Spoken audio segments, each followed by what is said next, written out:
Merci beaucoup Sabine. Donc effectivement, on va se lancer dans le vif du sujet avec Antoine Roinsart, donc de la commission bio d'Intersbev, qui va vous présenter en guise d'introduction, de post-introduction, quelques chiffres clés. Je ne sais pas directement dessus. Okay, merci, donc bonjour à tous. Antoine Roinsart, donc je suis le coordinateur de Forêt Bio en regroupement de coopératives agricoles en agriculture biologique. Et donc je suis aujourd'hui au titre de la commission bio d'Interbev de nous présenter les chiffres clés de la filière biologique en 2021. Donc si on reprend un petit peu les chiffres Agence Bio avant de se focaliser sur les viandes, donc sur 2021, la SAU Bio a dépassé les 10% de la SAU agricole française, donc on est à 10,3 exactement, donc ça voilà, c'est une trajectoire de croissance qui a été enclenchée depuis plusieurs années. Il y a quasiment une ferme sur 6 en France qui sont engagées en bio, donc 13,4% des fermes, et un petit peu moins de 60 000 si on compte en valeur absolue. Donc c'est vrai que depuis quelques années, il y a vraiment eu des paliers de franchis, et là on dépasse voilà, les 10% sur plusieurs critères. Et donc concernant les surfaces, on est un petit peu à moins de 3 millions. Et parmi ces surfaces qui sont conduites en agriculture biologique, il n'y a pas le pourcent, mais c'est 60% qui sont de la SAU fourragère, donc tout confondu, de la prairie permanente au maïs fourrage. Donc la majorité des surfaces cultivées ou conduites en bio sont des surfaces fourragères. Alors, pareil, si on prend les chiffres de l'agence bio, donc on a repris l'évolution des cheptels labellisés en bio jusqu'à 2021. Donc en rouge, on aura les vaches allaitantes, en bleu les vaches laitières, les brebis viandes en jaune et en violet les truies. Et si je ne me suis pas trompé, on aura les mêmes couleurs pour les autres graphiques.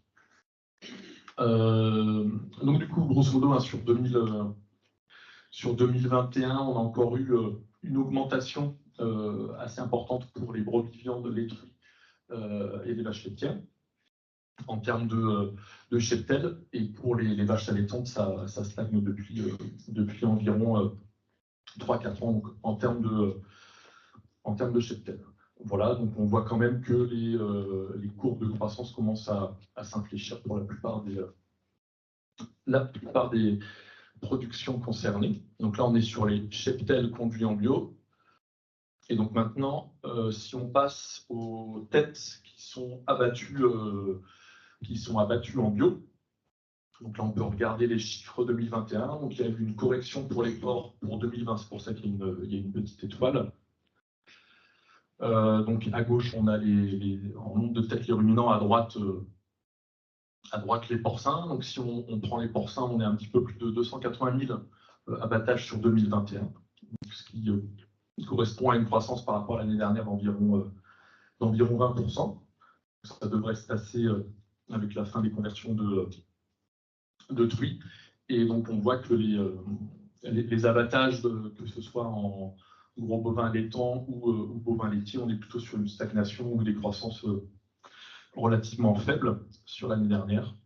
Et un petit peu la même chose en veau et en agneau.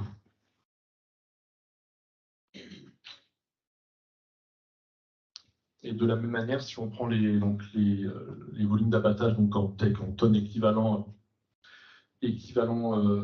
carcasse à quelques pourcentages près, on est globalement dans les mêmes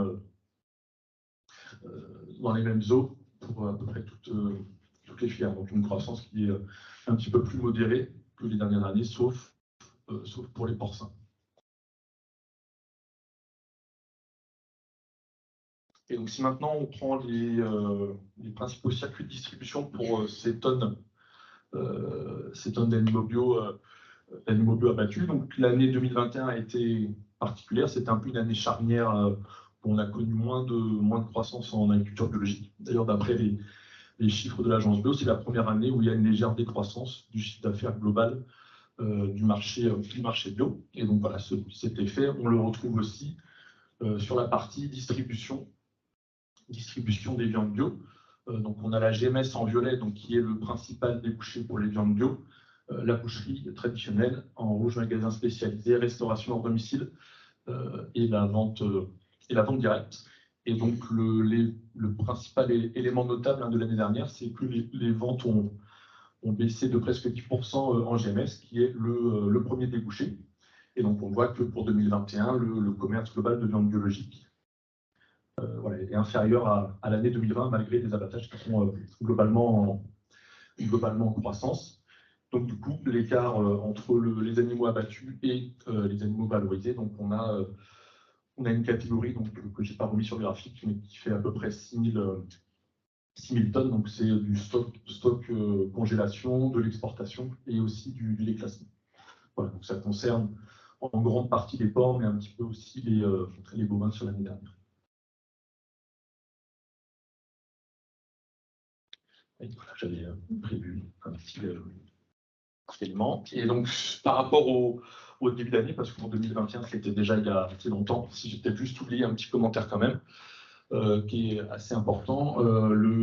La restauration hors domicile, donc on voit, hein, c'est en espèce de rose, là, c'est pas une grosse partie, mais c'est un des secteurs qui était pas mal porteur l'année dernière. Et cette année, ça fait aussi partie des secteurs où on a encore quand même des croissances à deux chiffres. On part de loin, mais ça reste un secteur en croissance. Voilà. Et donc, un petit peu là pour faire le bilan, donc c'est un peu plus qualitatif, mais c'est sur le premier semestre de l'année.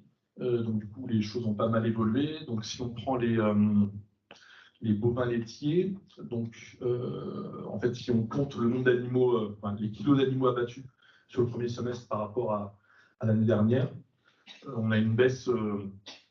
Sur le deuxième trimestre, pardon, on a une baisse d'environ 30% de vaches laitières abattues en bio.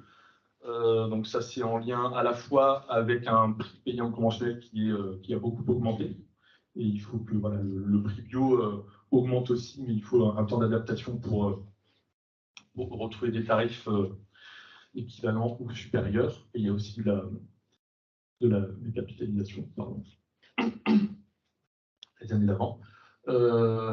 Et en bovin viande au printemps, pour le coup, il y a eu beaucoup de ventes d'animaux en augmentation. Donc, du coup, ce qui a permis, sur l'équilibre global, de limiter la baisse des abattages bio tout confondus. Mais voilà, par contre, ça veut dire aussi que pour les autres années, ça peut être un peu compliqué d'avoir les cheptels disponibles pour maintenir les niveaux d'abattage. Et donc, voilà, en moyenne, bovin-viande, bovin-lait, sur le premier semestre, on a environ 5% de baisse des abattages qui est attendu. Donc là, on a des éléments chiffrés. Après, d'un point de vue un peu plus qualitatif, avec les retours qu'on a eus de la période estivale, donc on a toujours une baisse assez importante en bovin laitier, avec une difficulté pour les opérateurs bio à capter les animaux.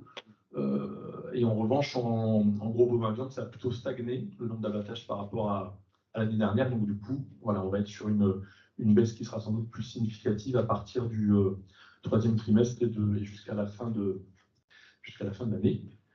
Et donc un dernier élément, sur le premier semestre, les prix payés en bio ont augmenté entre 6 et 6,4% en bovin viande, et en bovin lait, ça a augmenté entre 12 et 13%, notamment pour pallier des hausses du coût de production et puis repositionner aussi le prix des animaux bio de manière plus cohérente par rapport aux prix qui peuvent être pratiqués en agriculture conventionnelle.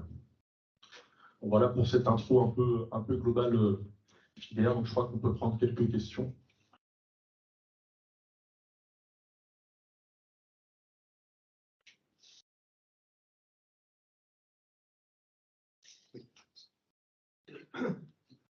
Cette question, c'est les prix payés aux producteurs sont en hausse de 6 à 6,4% en viande bio et 11 à 13 en bovin laitier. Et dans le conventionnel, c'est à peu près la même chose, non? C'est plus la croissance est un peu plus marquée. La croissance est encore plus marquée. Ouais. Ce qui fait qu'aujourd'hui, il n'y a pratiquement pas d'écart entre le bio et le conventionnel. Il n'y a pas d'écart. Même les courbes se croisent, ça dépend des périodes de l'année.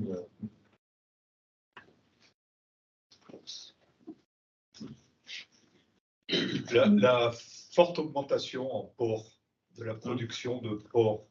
Ouais. Il y a un ou deux facteurs particuliers pour expliquer cette forte augmentation. Oui, il y a de nouveaux opérateurs qui se sont développés sur le porc bio depuis 4-5 ans, en fait. Et il y a 4-5 ans, le marché était très porteur avec des demandes, etc. Donc, entre la période où les structures se décident à mettre en place des filières bio, les élevages, etc., en fait, ça arrive un petit peu en décalé. Et donc, c'est là qu'il y a des acteurs, on va dire, plutôt historiques, eux, ont plutôt freiné le développement depuis 2 ans.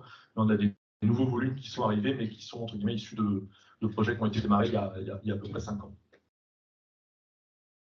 Donc, notamment, il y a eu certaines filières qui sont parties de zéro à pas mal de ports les dernières années.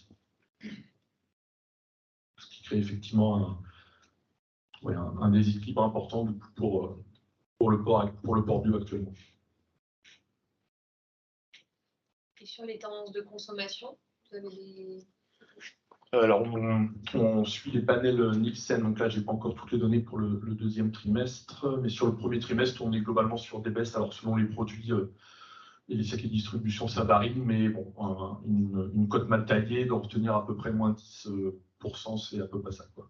Le porc, c'est un petit peu plus prononcé, notamment parce que c'est un produit qui est quand même, il y a un écart important pour le coup de prix avec le conventionnel, mais oui, retenir à peu près entre moins 10 et moins 15 selon les productions.